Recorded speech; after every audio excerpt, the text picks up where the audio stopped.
Most businesses today face two major marketing challenges. One, people are overloaded by information. We're talking about 4.5 billion pieces of new content every day. And two, people have much shorter attention spans and spend only about 8 seconds on anything before they jump on to the next thing. It's no wonder that companies are struggling to get their message heard. The result of poor marketing communications is that half of all new business ventures fail in their first 4 years, according to the Bureau of Labor Statistics. With this in mind, Visual Storytelling Institute co-founders Shlomi Ron and Alex Caravallo asked themselves, how can businesses connect more powerfully with audiences? Welcome to Visual Storytelling Today. This is your #1 source for the latest and most effective business marketing strategies you can apply today to rise above the noise. From video and infographics to augmented and virtual reality, join us every month to meet notable visual storytellers and discover their marketing insights and stories. Here's your host, Shlomi Ron. Welcome to the Visual Storytelling Today live video show. My name is Shlomi Ron. I'm a co-founder at the Visual Storytelling Institute based in sunny Miami, Florida. Before we get started, I'd like to share a few housekeeping rules. So as you see, this is a live show. So anyone who does not wish to have her or his video feed included, simply just deactivate your video. You can do it by clicking on the video button below. During the show, I'll mute everyone's sound, but you can use the chat box to your right to share any comments or questions. We're going to pick a few at the Q&A segment. And then at the end of the broadcast, I'll unmute your audio back so you can actually ask questions with your voice, like a real physical meeting. The big message is that we'd like to make this show very conversational, valuable, and try to make the best for everybody, and also for the future viewers of this show that's going to watch the recording. So before we get started, I'd like to give you some background about the Visual Storytelling Institute. As you may know, the communication landscape today is really marked by two opposing forces. On one hand, we have a huge content overload. We're talking about 4.6 billion pieces of content that are published every day. But on the flip side, we also know that audiences' attention span is rapidly decreasing. So according to Microsoft, people pay about 8 seconds of attention before jumping to the next thing. So the result of that is that it leaves a lot of businesses struggling to get their voices heard. And according to the Bureau of Labor Statistics, 50% of small businesses fail in the first 4 years due to poor communications. So this is really a massive problem. So now that you understand the context of the challenge we're trying to solve, us here at the Visual Storytelling Institute, we are building a new ecosystem supported by the first platform designed to help business leaders combine the power of storytelling with the effectiveness of visual media in order to empower customer lives. And this is important because customers are also struggling under the content overload. They're always searching for value. So we want to bring that value to them. And we do that by conducting visual storytelling workshops where we educate business leaders on how to articulate, visualize, and distribute their business stories using our homegrown 9-step framework. We call it My Visual Story. So for more information about ourselves, you can check out visualstoryteller.com. Another point of information that for those of you hear about visual storytelling for the first time, so our definition is quite simple. Visual storytelling is really a marketing strategy that has 3 conditions. The first one is that you communicate your message through a compelling story arc, meaning setting conflict and resolution. The second, that you put your customer as the hero of the story. And the third is that you communicate your campaign or a message through interactive, immersive visual media. That could be images, video, all the way up to AR and VR in order to create profitable customer engagements. Just so you know, this is, you are very lucky if you're attending this show, because this is our first live show. we aim to speak to a new generation of visual storytellers about this newest and most effective ways of marketing. Every month, Alex De Carvalho, my business partner, and I will interview a notable visual storyteller, like our guest today, that will provide you with actionable tips you can apply to your business right away. So now that you have some background about VSI, I'd like to talk about our guest today. So first off, with all the talk about the growing importance of video, according to Cisco, recently they predicted that 84% of internet traffic will be video by next year. That's incredible. So the burning question we all had in our mind is, how do you keep audiences engaged when they've such a short attention spans, right? So that's where our guest today steps in. And through the serendipity of LinkedIn, we crossed paths with Gavrilo Bozovic, founder and CEO of Swiss-based Teleport. A little bit about Gavrilo. He started his career as an engineer and then changed his focus to serve as a creative director at award-winning digital agencies. And based on his experience, he founded Teleport with the intention to make video truly interactive. Just to give you a sense of what it really means, think about the last time you watched a video on YouTube and you had to end up clicking, playing, and pausing a million times, right? So this is a major problem that hurts engagement for a lot of video categories. If you think about educational videos, product presentation, virtual tours, these are just examples of video categories that are impacted by the standard static videos. So I actually tried the platform myself, and I found that Teleport it's completely changed your video experience. You can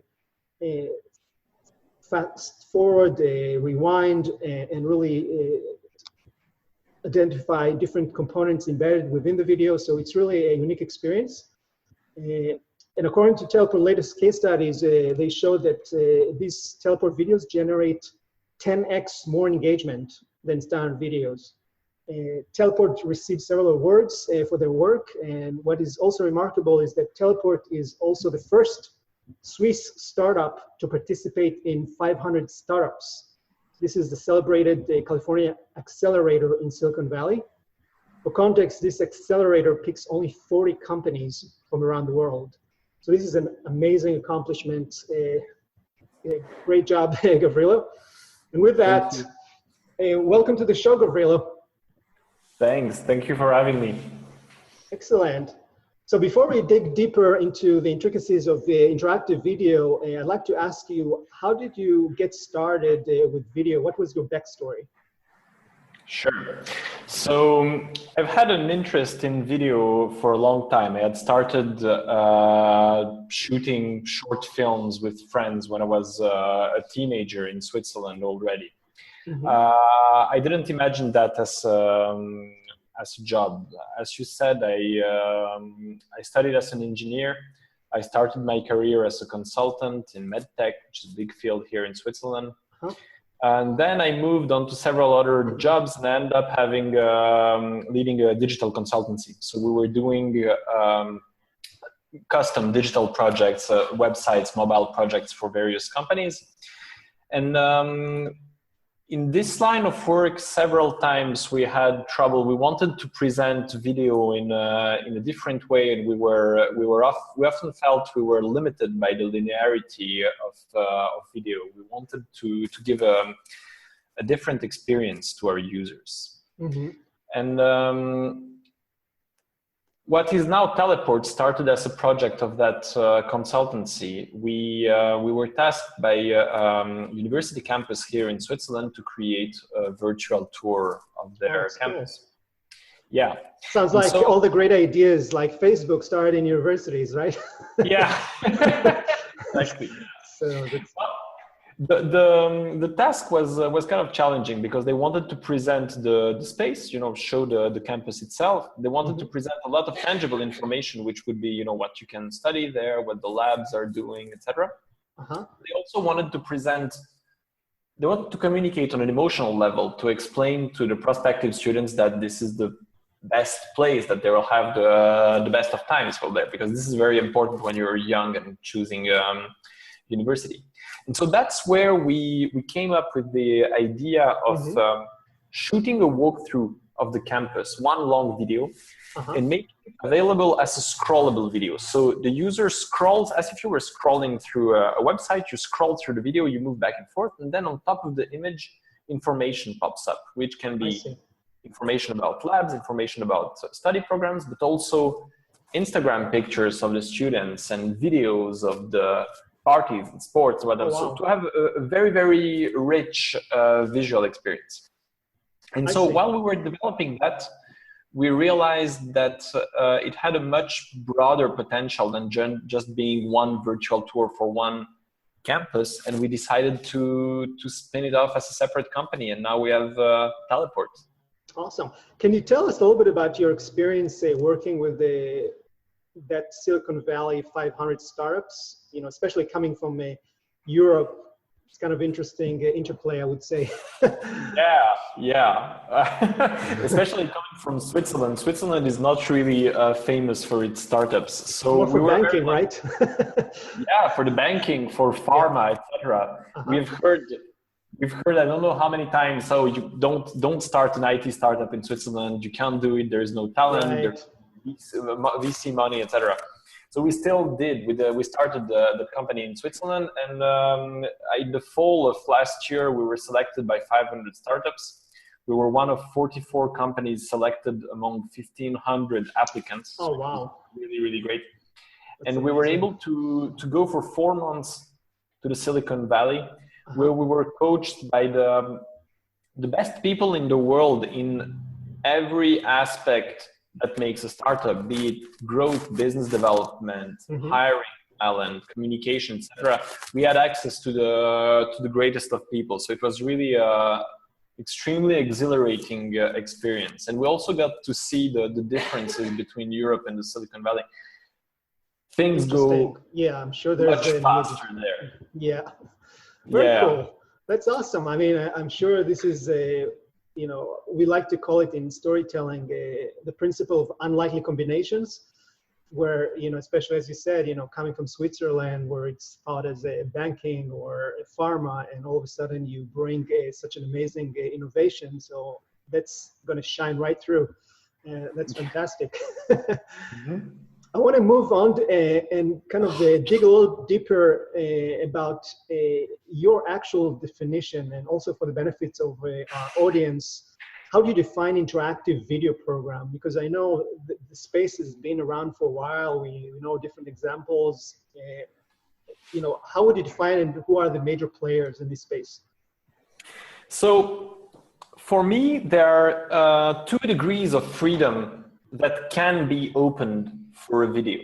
There are 2 degrees of freedom on which traditional video is limited. So first of all, you can allow navigating freely through time through video. If you think about it, video is passive. You're meant to click play, sit back, and watch one image after the other from the beginning to the end.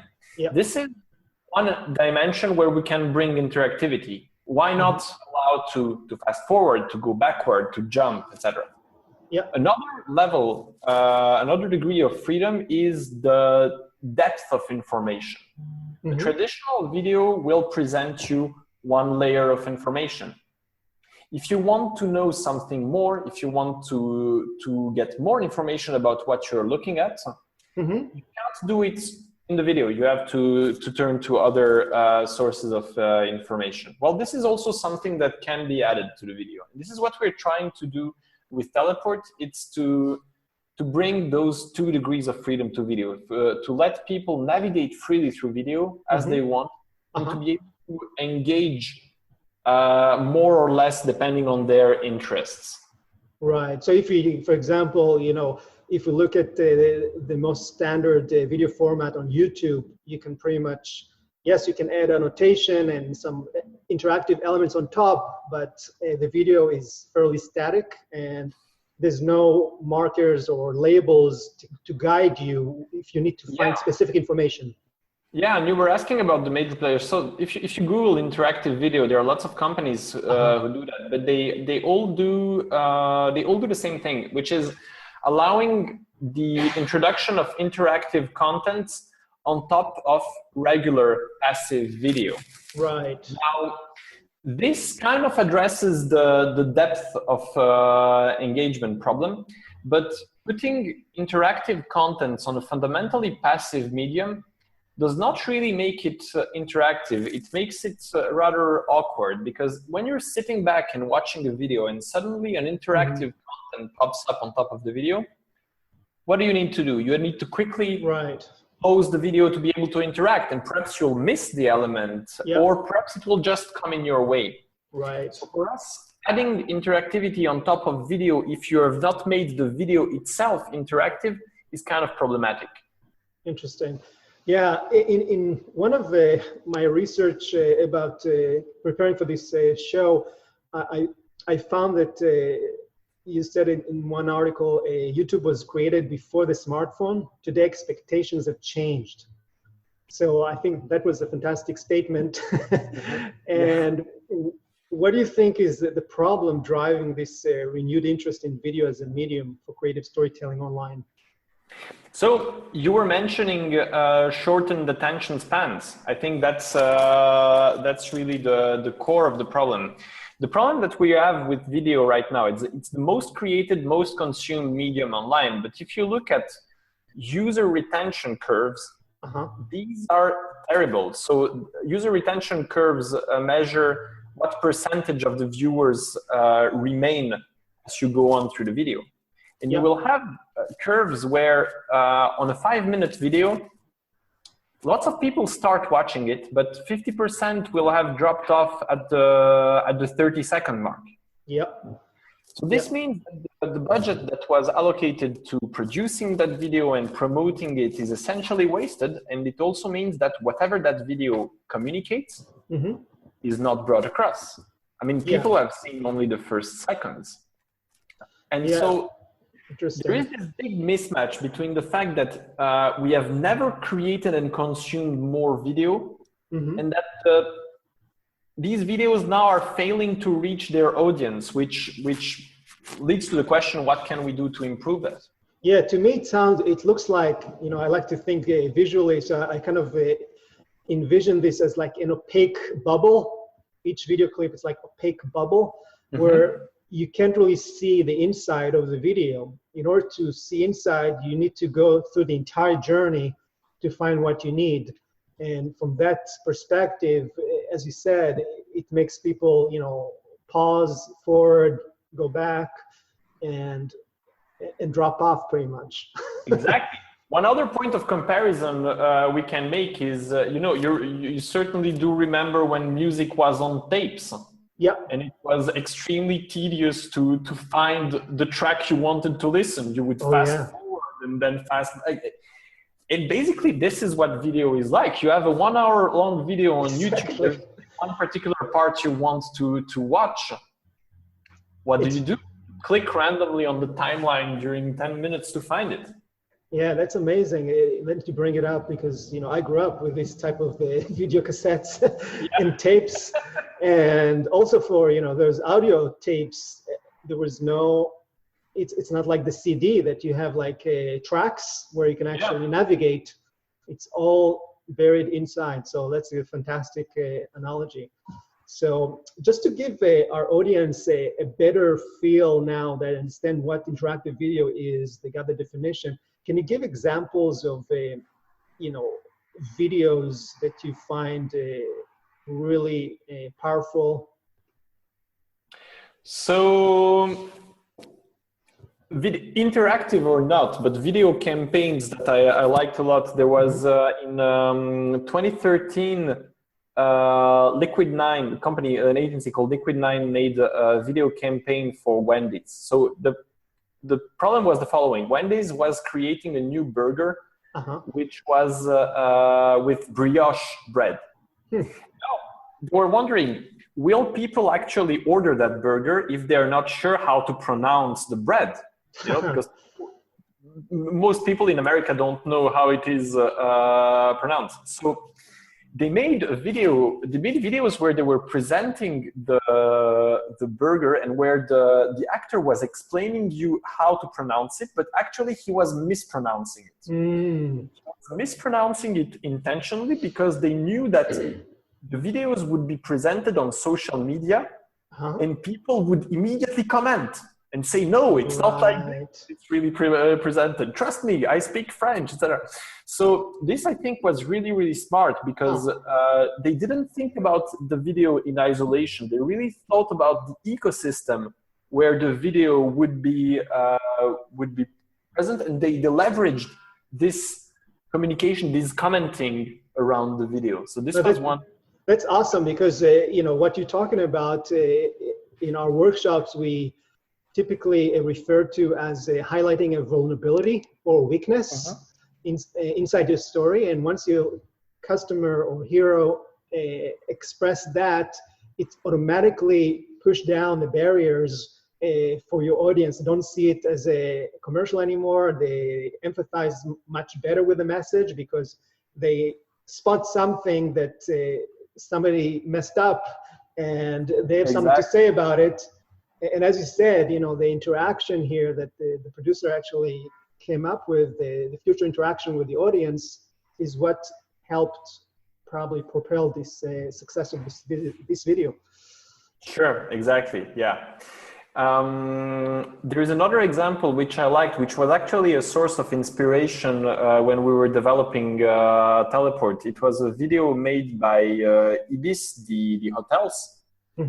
They wanted to make a video to present their new bed, that their new bed was the most comfortable. And they made a whole video about an expedition going to some, to install the bed on some peak in South America to have the perfect night's sleep on that particular cliff. And it was really interesting because they created this whole wacky story, but they also gave great character to the different characters in the video. And so as you were watching, you could pause and see their Instagram pictures and their tweets, and so access other layers of the story.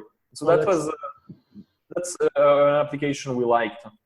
Interesting, really fantastic examples. And by the way, we're going to have links in our show notes for those two examples and other elements that Gavrilo is talking about. I'd like to move forward and kind of talk a little bit about, now that you kind of gave us the context for what is interactive video, we talked a little bit about examples, the players. If we ask you to pinpoint really what are the key elements that are going wrong today in delivering compelling video content, what would you say? The assumption that people will watch it. I think this is really before, when the content wasn't so abundant and people had longer attention spans, you could create a video and expect people to watch it. Now people drop off really quickly because they get bored and they want to multitask. Right. And so for me, the most dramatic example is the people who make ads on YouTube, which are pre-rolls. And on YouTube, for a pre-roll, after 5 seconds, you can click skip. Right. And you still see ads where at the 5 seconds mark, you don't even know what they're trying to sell you. Yep. You click skip and you're like, guys, you have completely wasted your budget there. Right. Some companies are smarter than that. Some companies are doing either very short ads so that they are sure that you can, that you will see it. Some people are doing ads that have a kind of very intriguing premise. Right. So you are led to stay. But I think the big problem is that people don't sufficiently take care about keeping the attention of their viewership. And there was this book, Hooked, which was about writing technique. Uh-huh. In the book, Hooked was saying that you should hook your audience, that the Right. first sentence of your book should be a story, and that the first paragraph should be a story, and the Yep. first should be a story. So that, you know, the reader simply needs to keep reading. Yeah, that's exactly what we keep preaching, that, you know, stories are, you know, our human brain is really wired to process information as stories versus facts and stats, because a story has been for eons, you know, the delivery vehicle for audiences to engage and consume information. And even before, you know, we're talking about the caveman, you know, the first day he put his hand on the cave wall, and that's how he described how his day went, right? Yeah. So, yeah. so No, exactly. those hand stencils started by simple visual stories. Text came 32,000 years later. So absolutely, I think the story, regardless of the technology, the story always wins. Yeah, but if you think about, I feel there is now that the written story is ahead. If you think about people like Malcolm Gladwell, he's an absolute master in this in the storytelling. He's a master in getting people hooked. I don't know that I think video is kind of lagging behind. That we don't have as good a technique to keep people hooked. Interesting. Very cool. So my next question is about how do you really measure success of interactive video programs? So obviously, you know, for the marketers, entrepreneurs in the audience, typically you started video as part of much larger integrated marketing strategy, and you have specific business objectives, maybe awareness, engagement, driving sales, maybe pushing down customer service cost and others. Yep. How do you really measure success against a specific business objective? For me, if like we needed to keep only one metric, that would be number of hours the video was watched, meaning number of viewers times average session time per viewer. Mm-hmm. You know, if you have 1 million people watching your video, but they only stay for 10 seconds on average, your message still fails to get across. So this dimension of session time, how long are the people actually engaging with the video? How long are they watching? This is for us the most important metric, and this is what is going to turn into, you know, to go into increasing your bottom line, whatever it is. If you are making product presentation videos and people watch them, you will end up selling more products. If you're making educational videos and more time watching them, they will be better educated and perform better at their tasks. So session length is one metric or KPI. What about interactivity? Because obviously that's another factor, right, of the experience. For me, interactivity is a tool to drive session time, because saying, "Oh, I made something great. It's super interactive." That's great, but if people don't actually interact with it and don't engage with it, then it's still all for naught. Yeah, I was actually kind of thinking about, you know, a use case where a user is really clicking back and forth on the markers to navigate, but he's not touching the interactive components. So how would you compare this use case with the guy that, you know, is engaging also in the interactivity? I would give the second use case a much stronger mark on engagement, right? That's actually a great question. I don't know. I guess it will depend on the overall mission then of the video. If it's just to build brand awareness, right? Basically, just want the user to be exposed to your logo. Yeah. And for some applications, actually interacting with the content may bring a much higher engagement. Interesting. Cool. So another great question that you probably get a lot, I'm sure, is, when you look at the interactive video space or video storytelling in general, where do you think the future is headed for video in terms of style, content, tools, and also if you can talk a little bit about what are some of the specific future plans you want to take Teleport? So we're all about breaking linearity of video, of letting you consume video in any way you want. And I think this is one very interesting challenge. It's how do we tell stories once we have accepted the fact that users want to interact, they want to multitask, they're not ready to watch your content linearly. Yeah. The user is free to skip through your video any way you want. How do we still present a compelling story? It's very easy to do it when you know exactly how the user is going to watch it. When they're not, it's challenging, but then it can lead to new forms of expression. One thing I'm personally very interested about is how can we provide a different story at different levels of granularity? So let me explain. Imagine you have 1 hour long video, but you're able to somehow skim through it in a couple of seconds.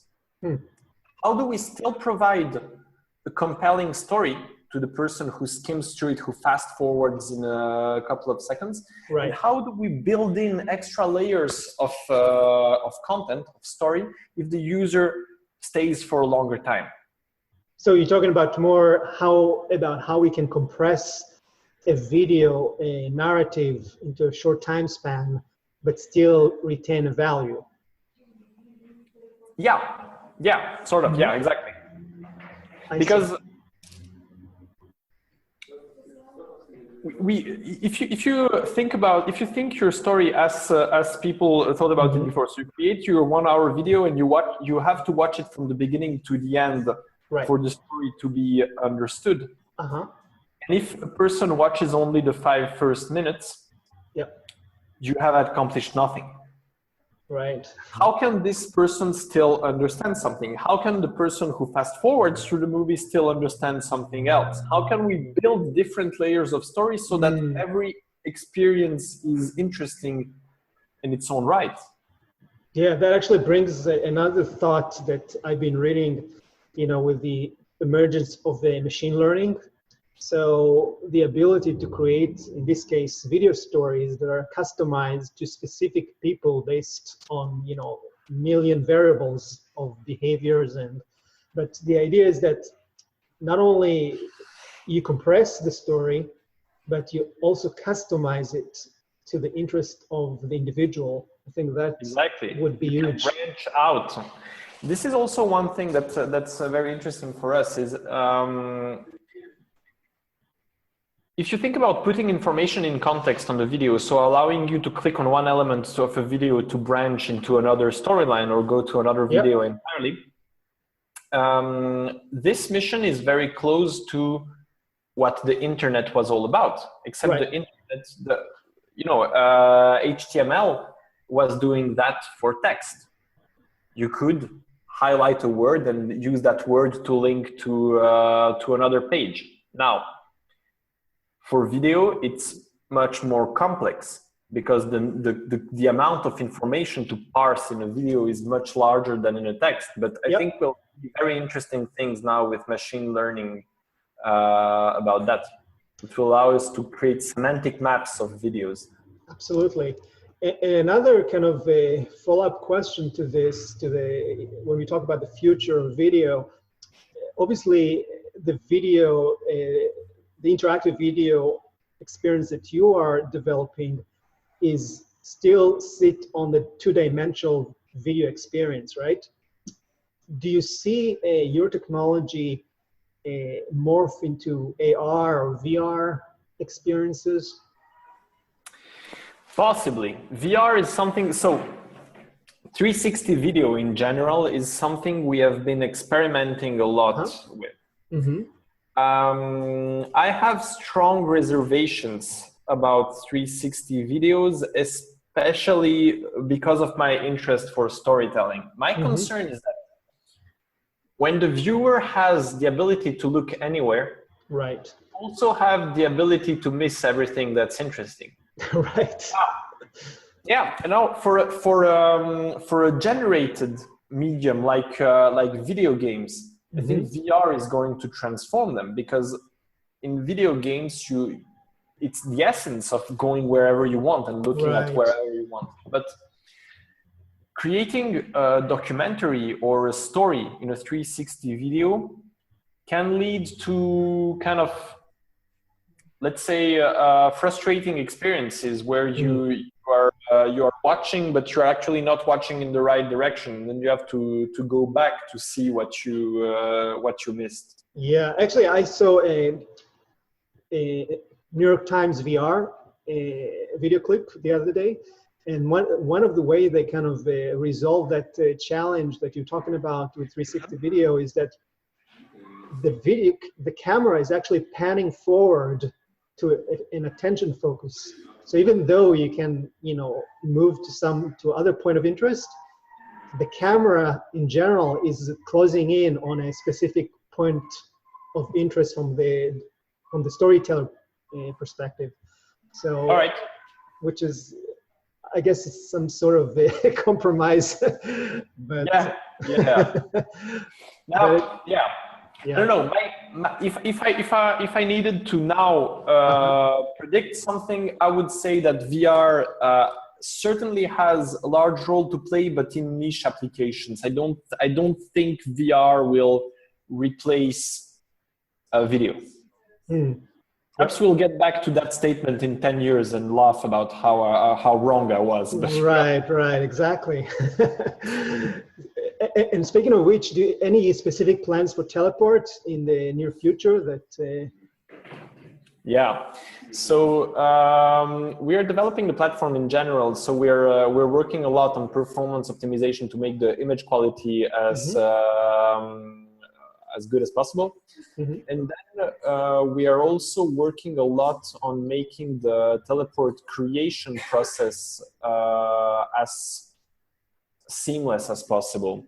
We want to develop an app to capture video directly for teleport, which will allow annotating the image in a much more straightforward way. And we want to develop a suite of tools which will allow annotating the video in a very, very visual, very immersive way, and allowing to collaborate on these annotations right in the image. Oh, wow. Yeah, I mean, the HD is definitely a great advancement, especially, when you want to create a compelling story and the video quality is really optimal.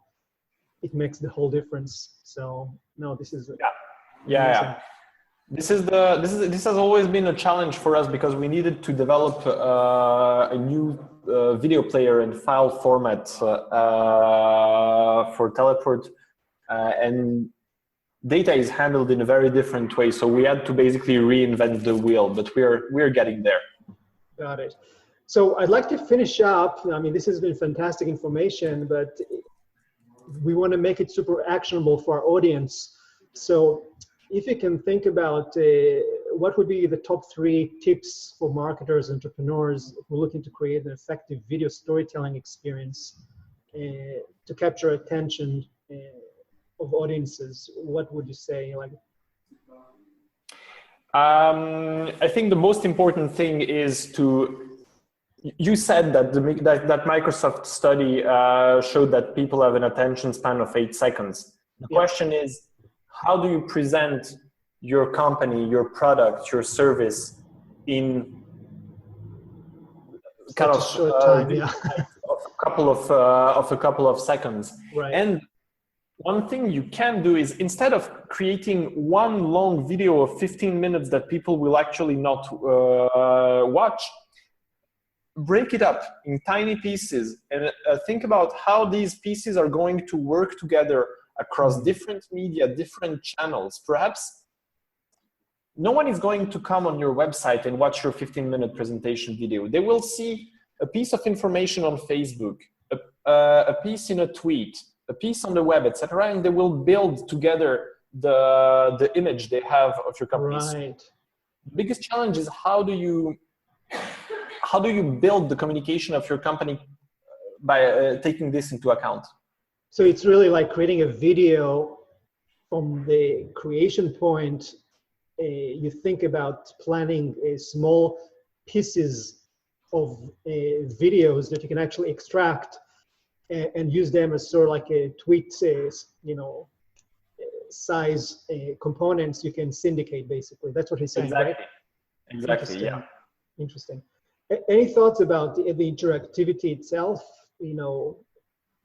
best practices? Then it depends. It depends on what platform you're looking at, because there is no one solution for interactivity. When we work with our customers for Teleport, what we try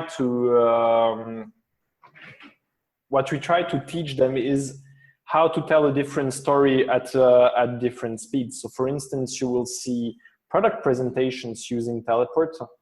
The goal there is for a user to be able to get an overview of the product in a couple of scrolls, so in a couple of seconds, while still being able to go in detail and get detailed information about the features. So the users get different stories depending on how they engage with the content. Right. This is one of the big challenges with interactive media.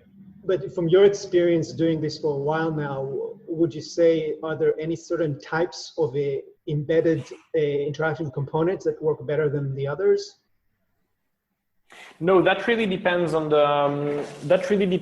what you're trying to communicate. What we are embedding on Teleport is any web content. So, we are embedding files, audio, social media statuses, videos, contact forms, whatever. And it really depends on what you're trying to communicate. So in that college campus example, you scroll through it when you're in front of a lab. You expect to have articles about what this lab is doing. When you're in front of the bar of the campus, you're expecting to see Instagram pictures of people having fun. So it's really, medium is the message. No, absolutely. So if you kind of need to summarize, you said when you create a video, always think about how you can break it down later on once you're ready to publicize it, because the expectation is that nobody's going to sit down for your entire video. So that's tip number one. Tip number two is that consider creating interactive components, but it really depends on your business objective of what you're trying to accomplish. And for example, if you're looking for lead generation, obviously, if you're going to integrate an online form, it will be more important than if you just embed, an extra text bubble, right? Exactly. Yeah. So obviously, this is important. And I would say probably the third tip that you mentioned earlier is that when you measure success of your interactive video experience, you need to check your session length, because that's going to tell you how sticky your video content is really. And, exactly. And the interactivity elements, again, you need to benchmark it against your business objective to see what purpose they serve. Awareness, sales, etc. Exactly. That's great. So before I kind of open up the mic for our audience to ask questions, how our audience can best contact you if they want to learn more about Teleport and what you guys are doing? So you can find Teleport on teleport.ninja. This is our website. I can be reached by email. My name is Gavrilo, so it's Gavrilo @teleport.ninja. Wonderful. And we're going to put all this information obviously in the show notes, so everybody can actually get the information from there. So with that, I'm going to unmute our audience. Kingsley, do you have any questions, things that kind of came to your mind listening to this broadcast today?